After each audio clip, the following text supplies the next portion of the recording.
Football cards, collecting and investing. His name is Andy. My name is Carter. It's the QuestCast, baby. And look, we're going to talk about Adrian Peterson today. The ageless wonder, Adrian Peterson, filling in for King Henry. We're going to get into a very useful tool to look at the most watched football cards on eBay.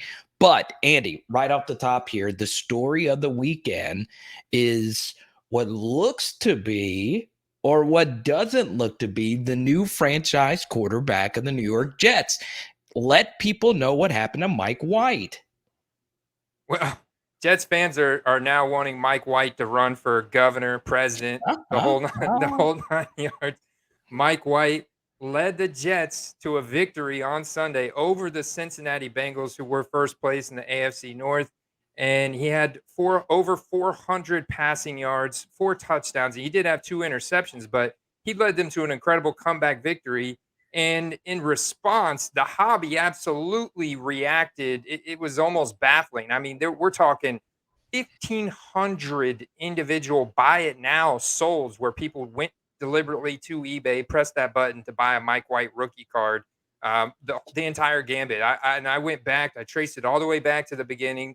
The prisms, because this is a backup quarterback drafted in 2018, small school, drafted in the 5th round. So his prisms were at 99 cents. The RPAs, the rookie ticket autos, were anywhere between $20 and $40. And those disappeared Sunday morning. And they got all the way up to, in auction yesterday, base prism, $45. RPA selling for $200 to $300. It was getting nuts, man. And the volume was insane. It was wild.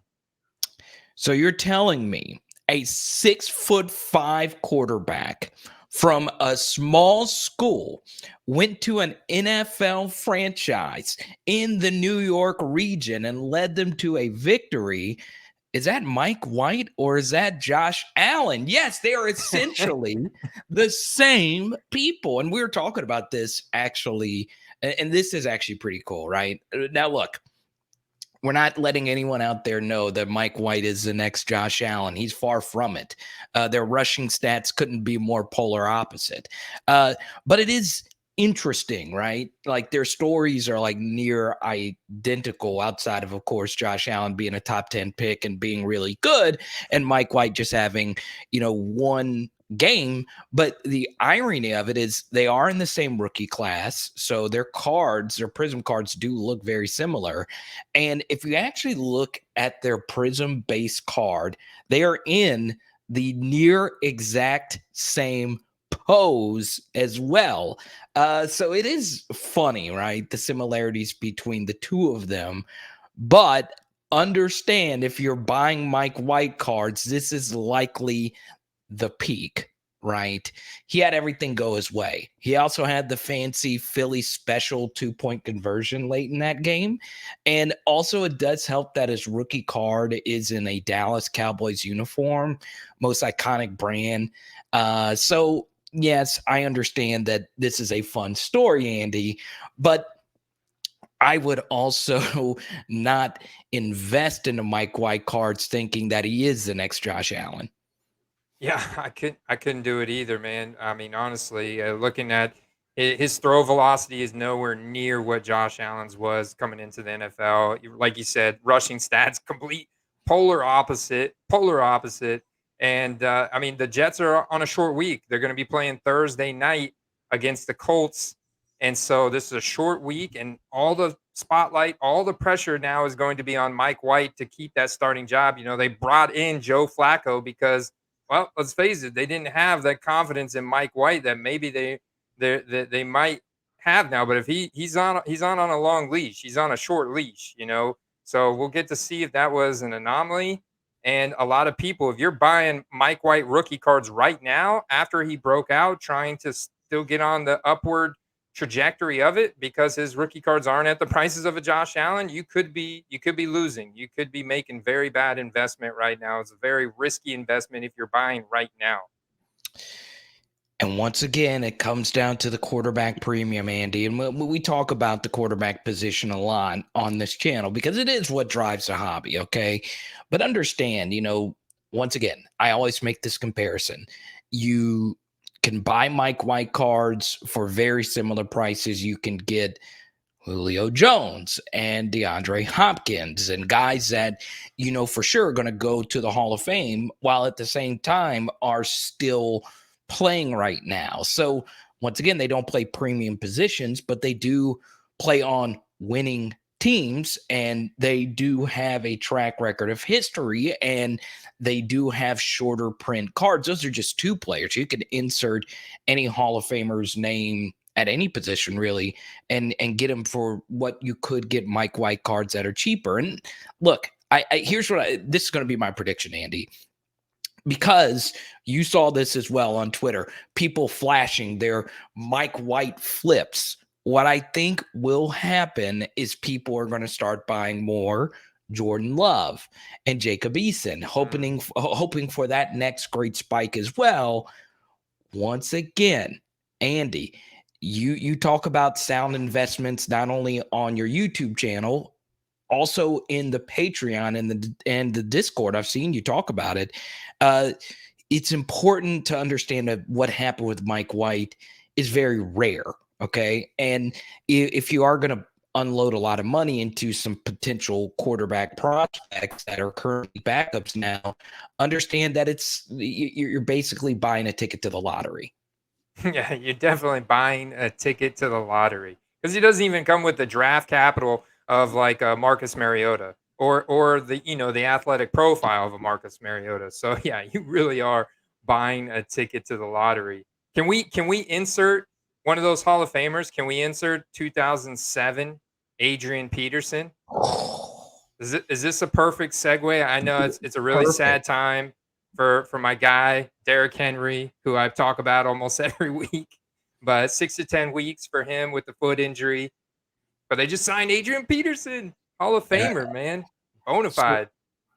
So I shared this tweet with you before the live stream began, right? From Mike Renner at Pro Football Focus. I know Mike, he's came on my radio show before, and he's a very interesting writer, right?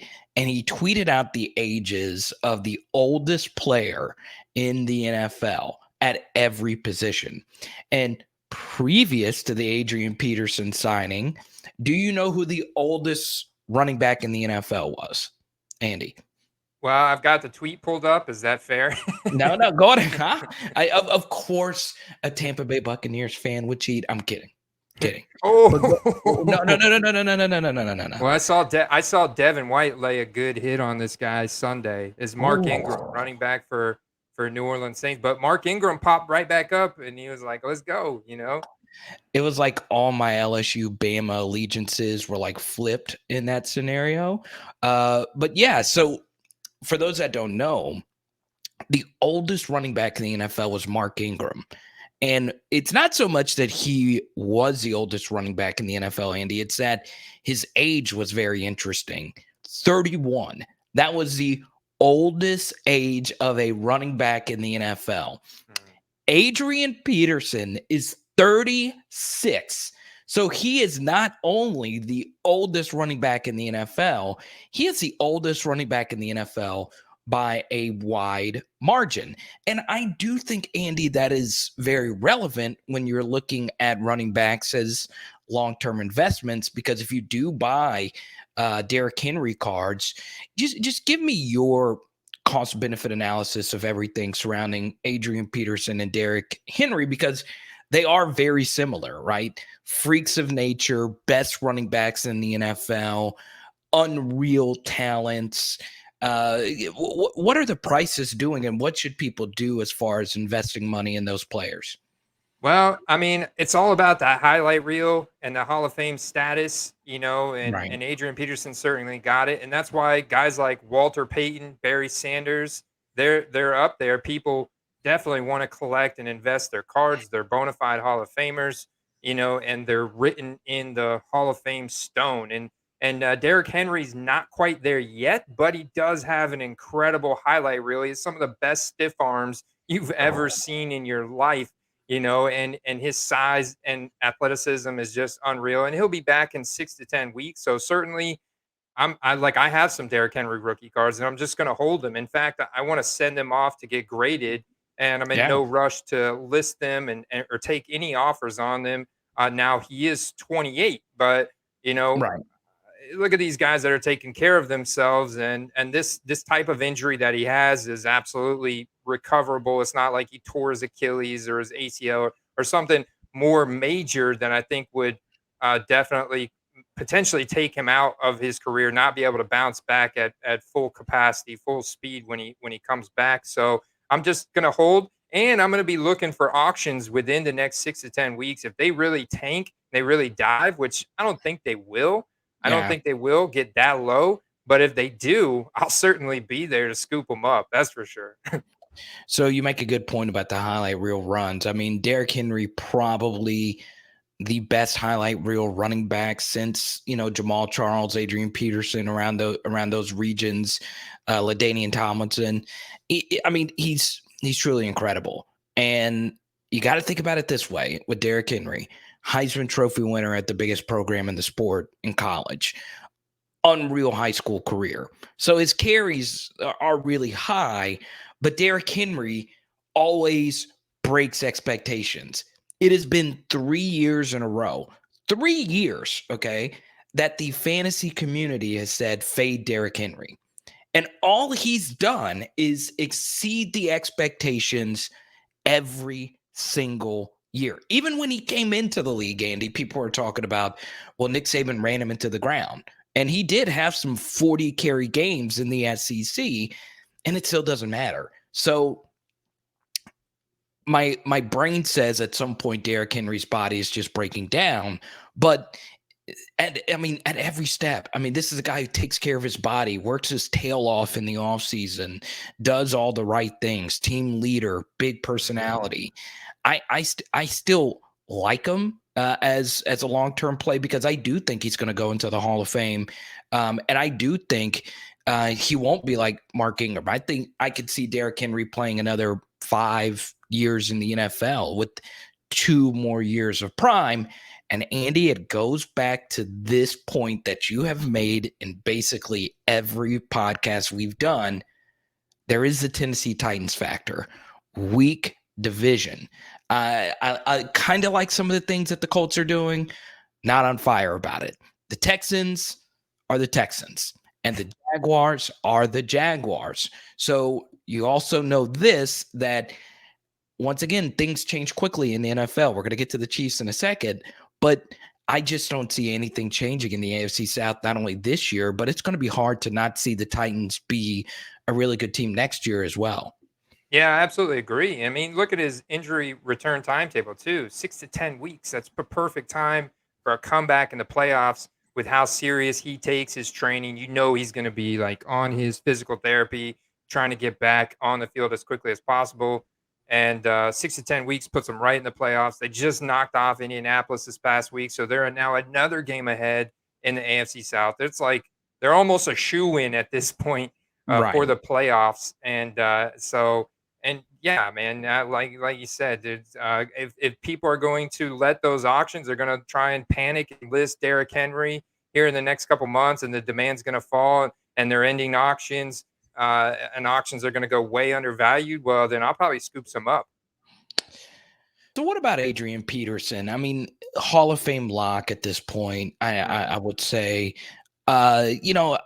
I look at that region. Once again, I think the biggest question that a lot of people, Andy, would ask you is, what is the print run of rookie cards around Adrian Peterson's rookie year, which was 2007, if I'm not mistaken? What kind of cards, not only for Adrian Peterson, but if you're looking at Larry Fitzgerald, who's like early 2000s, but more so in that 2007 region, Adrian Peterson came in along with Marshawn Lynch. What are the types of cards in that mid 2000s region? Because at that time, Prism wasn't even thought of. Yeah, Prism wasn't even thought of. So you had Topps Chrome. Topps Chrome is where it's at for 2007. It's the iconic set. It's got these You won't be able to miss it. It's got a big red rookie card logo. It's got a black border, and it's got these 4 little squares in each corner. It's just a very iconic look. It's definitely the most liquid card from that year. And they make their prism variation. They have the Topps Chrome Refractor, the Topps Chrome X-Fractor, and there's not a ton of parallels, not a ton of short print parallels, and the print runs aren't crazy. When you go back to 2007, the number of available listings for his Topps Chrome are very, very conservative. It's not wild at all. So the prices, for a PSA 9 are around $100 for Adrian Peterson. Um, and they have other cards from that year. You have like a Topps Finest. The Topps Finest is another nice chrome finish card from 2007. You have Score, which is like your base card from 2007. So those are kind of the cards that I would stick with right there. And yeah, I mean the prices are elevated, but I mean I'm still like looking at a listing like, oh, there's also a Bowman Chrome from 2007. So that was Bowman was owned Right. by Topps, and Bowman was another kind of subset of Topps from 2007. Nice looking card as well. Just nothing as iconic as that 2007 Topps Chrome. And it is interesting. If you want to go way, way, way back, I've seen a lot of people list Barry Sanders cards. Man, those Barry Sanders rookies are so iconic, man. Whether they just look so cool. It's the one of him sitting on the bench, and it's kind of a photo of him at like a profile. I don't know. I just grew up. Running back was my favorite position. So, like, I loved Adrian Peterson. I loved Marshawn Lynch. There's also another interesting rookie in that class. Darrelle Revis cards in that 2007 class are really, really, really cheap. You can get for good prices. But I agree with you, man. Those Topps cards are something else, man.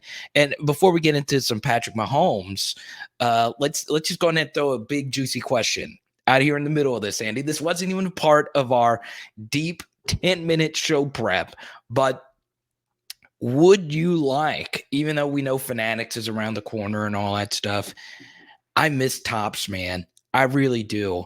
I loved Topps NFL cards. I like Prism as well. But man, I wish Topps was back in the NFL game, as in like the officially licensed NFL game. I dig it, man, because I think it's good to have competition. Yeah.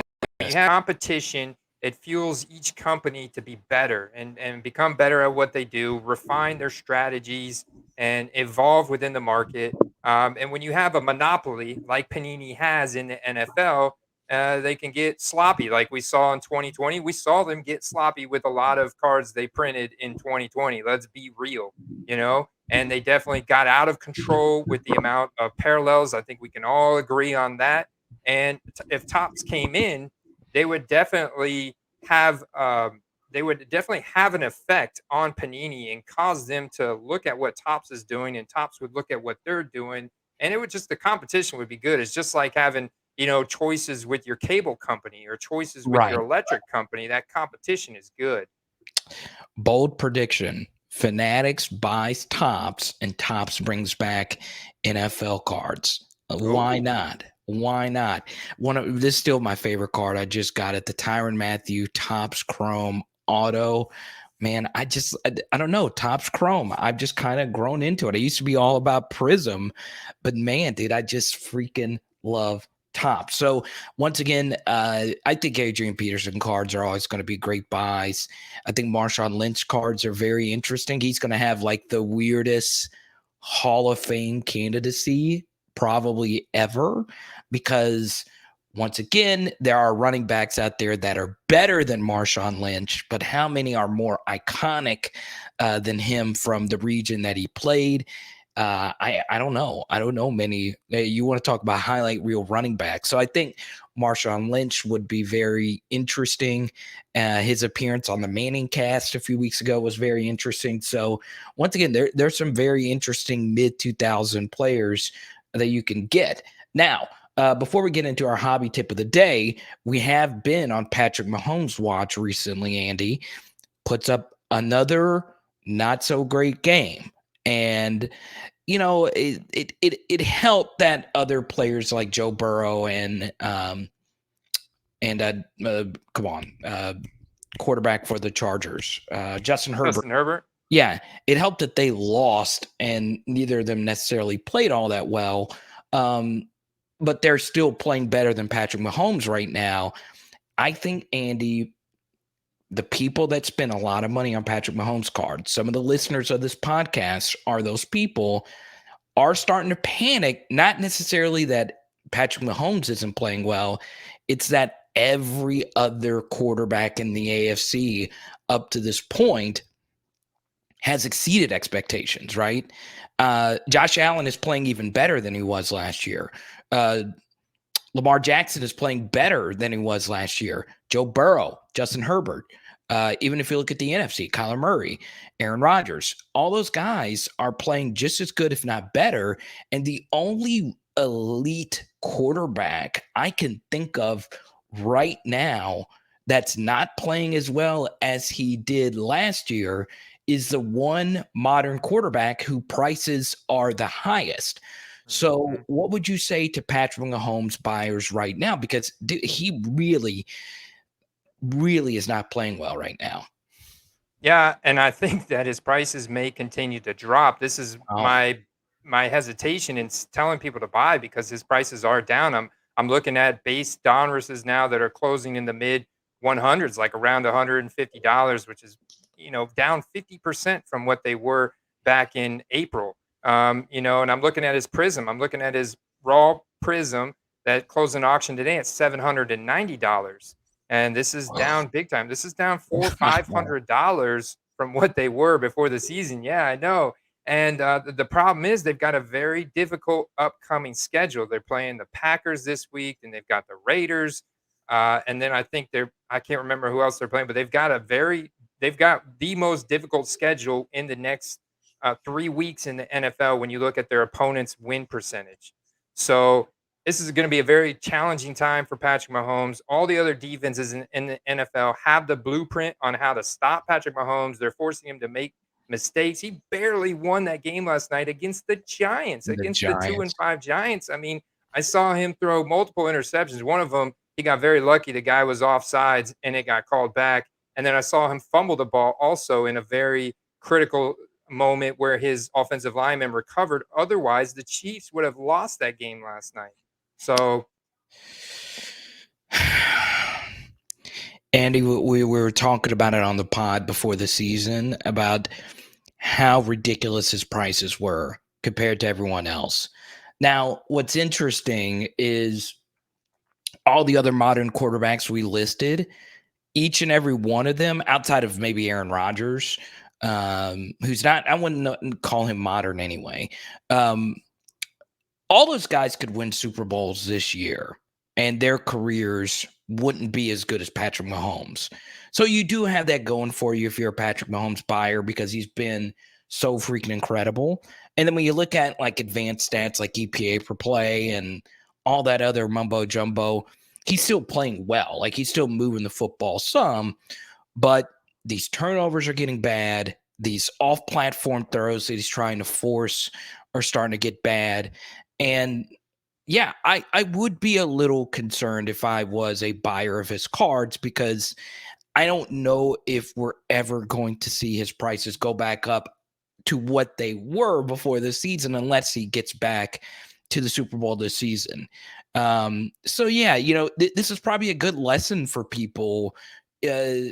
Just because everyone else is buying Patrick Mahomes doesn't mean that you need to as well. There's always other opportunities, okay? There's an infinite amount of cards out there that you can invest in and it'd be good long-term investments, okay? One player, Russell Wilson, is one of those guys. You want to talk about tops, you want to talk about first-year Prism, you want to talk about other aspects of it because right now, Andy, Russell Wilson is a very interesting play because, the Seahawks aren't going to be, playoff contenders this year. But, Russell Wilson's still a Hall of Fame quarterback, right? Right. Yeah, right. Absolutely. And he's married to Ciara, so he's very likable in the limelight on TV, popular on social media. I think there's a high probability that Russell Wilson could move to another team next year. Yeah. This would be massive for his rookie card value. So all those factors considered, with the collectability factor and everything of that 2012 product, it does make him a good buy right now, especially when you compare his prices to Patrick Mahomes. So now we get to the hobby tip of the day, Andy, and this is really, really a good tip. And honestly, I would say probably half of your investing success has come from this single tip, which is looking at auctions at very obscene and weird times. Yeah. Yeah, no doubt, man. It's become kind of like my morning routine, when I'm checking my social media feed and stuff like that. I'll typically pop over to eBay, and I have got a few guys in mind that I'm typically getting, like, I'm looking at my dynasty rankings, and looking at guys that are in the top 20 of my dynasty rankings, just aren't getting the right team scenario to make a playoff run, what have you. They're not getting a lot of opportunity in their offense right now, and I'll just go and look at auctions and I'll flag them. They could be 7 days out, but I like the card, like a rookie ticket auto that's got no reserve. It's currently at 99 cents, and it's ending 7 days out at like 9:30 a.m. on a Monday or a Tuesday or Wednesday or whatever, and flag them. And then when it gets closer to that time, 15 minutes out, my phone sends me a notification, and I'm like, oh yeah, there's that auction I'm looking at. And then I open it up, and I'm like, oh wow, that's still at $5. Okay, I'll go ahead and put in my max bid of $20 or something, whatever I feel comfortable in, depending on what the card is.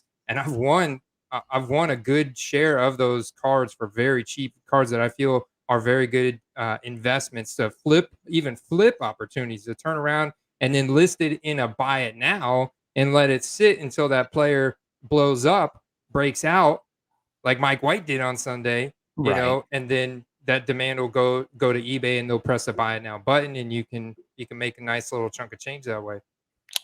Yeah, there's a couple of things you can do when you're looking for a certain player.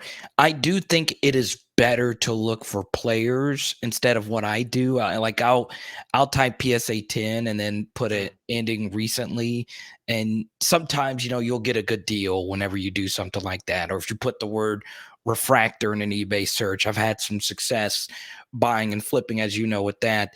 But I do think it's as far as doing your research, look for players because that does limit your focus. You won't make as many mistakes. You won't be as scattered.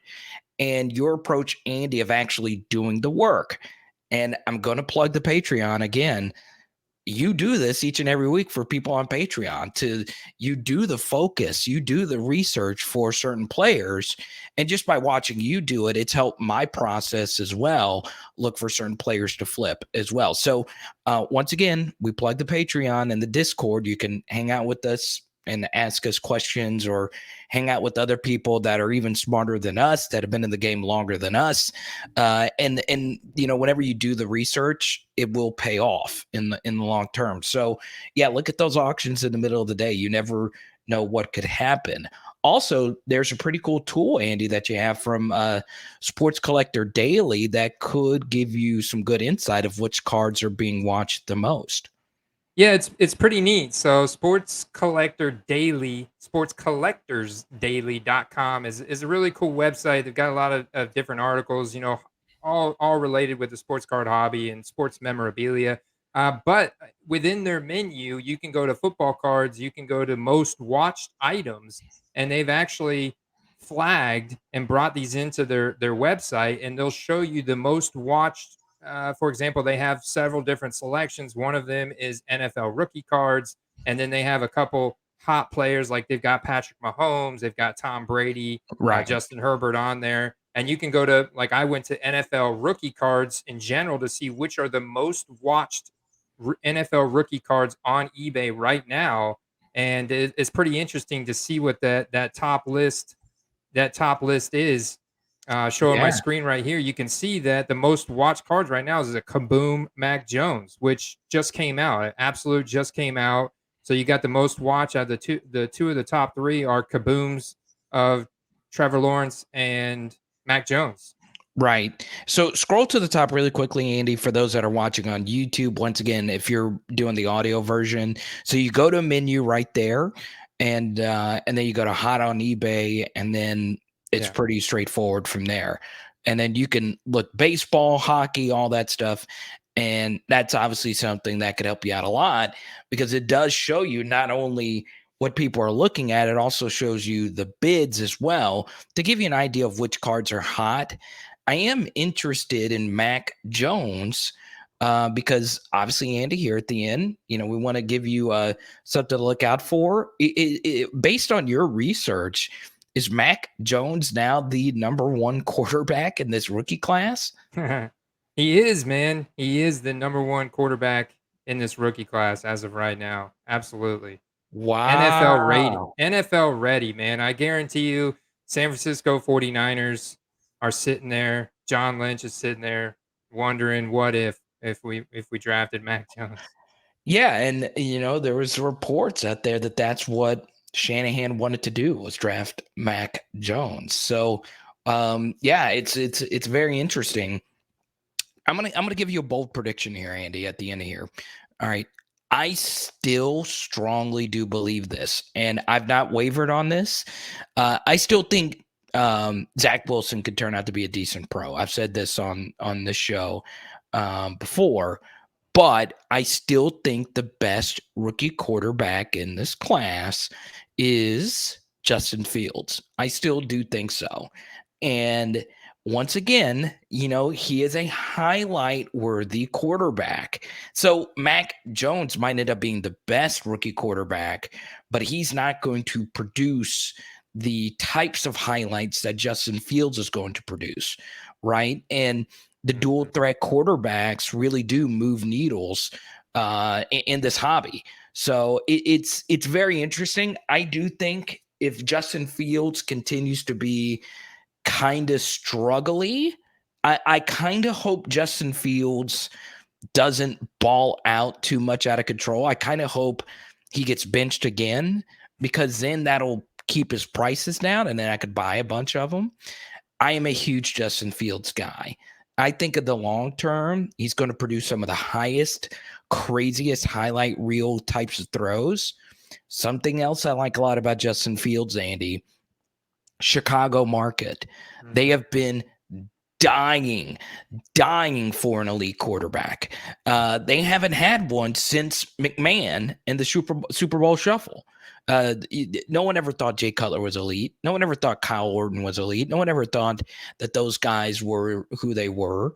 I still think Justin Fields in the long term will be a Pro Bowl level quarterback. So I think right now he is going to be an unbelievable buy out of any of the rookie quarterbacks. And once again, his prices are going to be high because he is a rookie quarterback and he's played okay.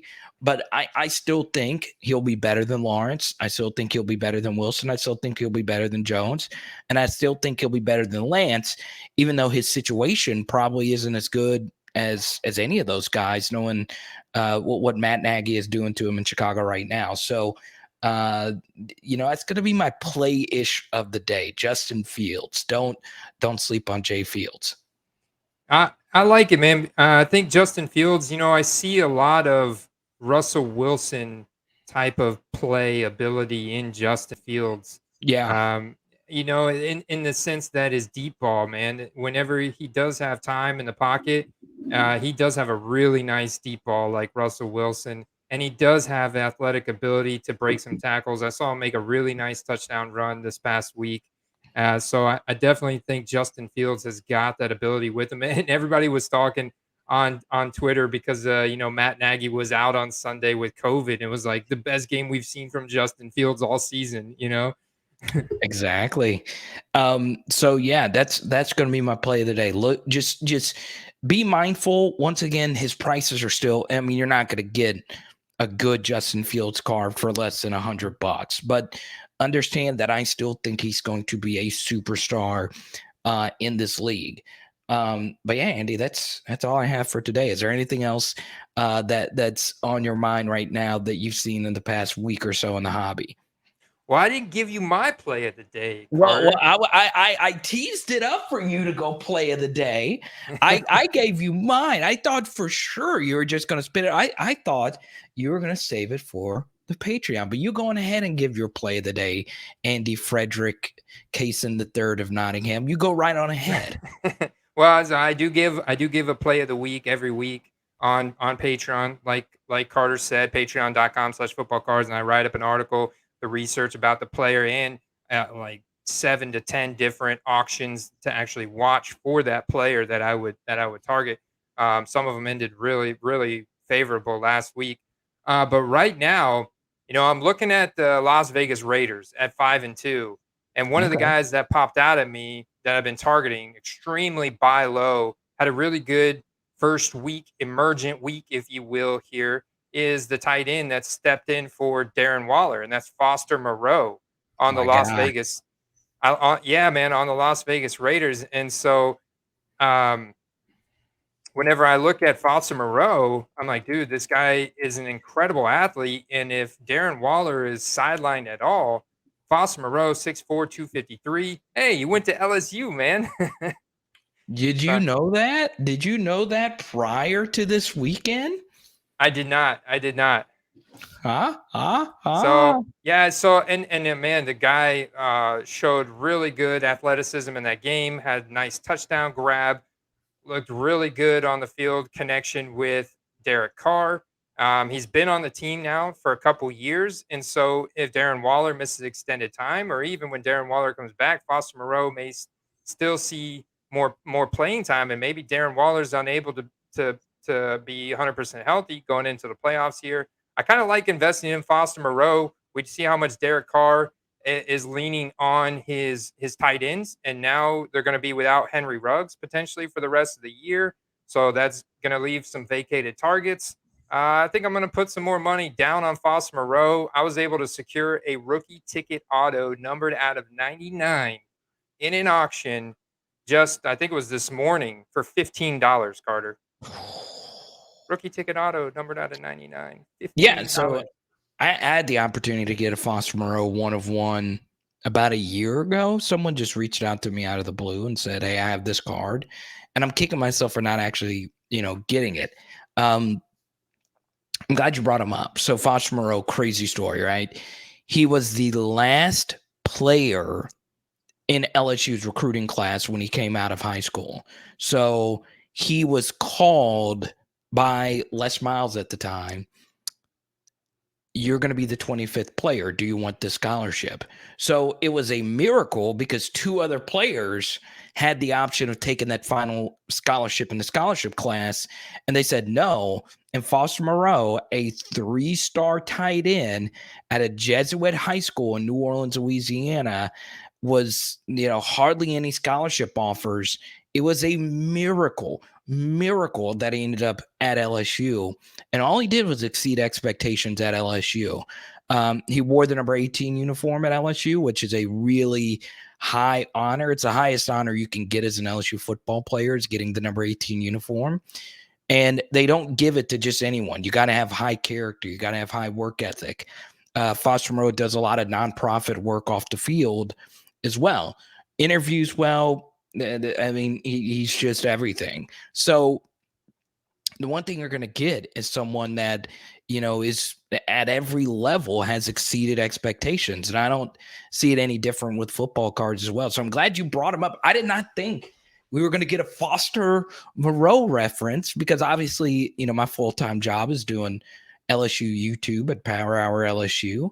And I look at every LSU player really, really deeply. And I'm glad you brought him up. I'm going to go buy some Foster Moreau. And you're right. I mean, if Darren Waller wasn't the first team tight end, Foster Moreau would probably be a TE1 in fantasy. So yeah, it might not even be with the Raiders. I mean, there's a lot of teams out there that are hungry for a tight end, and he could definitely be that guy somewhere else. And yeah, I see him playing in the league a long time. So I like that, man. I like that you bringing up some LSU Tigers, baby. I freaking love it. So yeah, I like Foster Moreau a lot. So once There again, you go. tell people where they can get some Foster Moreau buys. The best way to do that is by joining our Discord. Yeah, man, we drop and we share auctions and items in there back and forth with the community. You know, we're 24 strong right now. Uh, Shout out to iWin. So I shared a CD Lamb gold numbered out of 10, select die cut 2020 field level, select gold die cut numbered out of 10. It was a PSA 9, I think. And it was an auction that was around $180. I shared it in the Discord. Iwin got it. He won the auction for $200, got the card, listed it in a buy it now format, sold it for $600. No, he didn't. Are Yes, you he did. kidding me? Yes, he did, man. What? Yep. A 200 to a 600 flip? Yep. Are you kidding me? From the auction I shared in the Discord. Mm. So I'm very happy for him, and that's the kind of stuff that we do back and forth for each other. So you know, I share that with you guys. Whoever, you know, it's we're not all online at the same time, you know, but we get in there when we can get in there, and we, you know, it's super chill, and we have a lot of fun. I hadn't been in there. I did not over the like I posted something in there last week about Tyrann Mathieu. I did not see that. Wow, Iwin, are you kidding me, man? Share the wealth. Next thing you know, Iwin is going to be up there with Mark Cuban trading cryptocurrencies, buying the Mavericks. Are you kidding me? That is a flip of all flips. But yeah, man, it's interesting. And it's what we're going to talk about in the next episode. The gold factor. I think golds are kind of in vogue right now. So that'll be in episode number 12. So there you go. So make sure Very you check much it out. so. Gold, yeah, very much so. Yeah, let's talk about that next week. Fantasy Football Card Quest on YouTube. Check out all his latest videos over there. Subscribe. We're on every podcasting platform that you can find. And next thing you know, this is what we're going to be doing every day the rest of our life. Football cards. You got to love it, man. And we'll talk to you next week. Peace. Peace.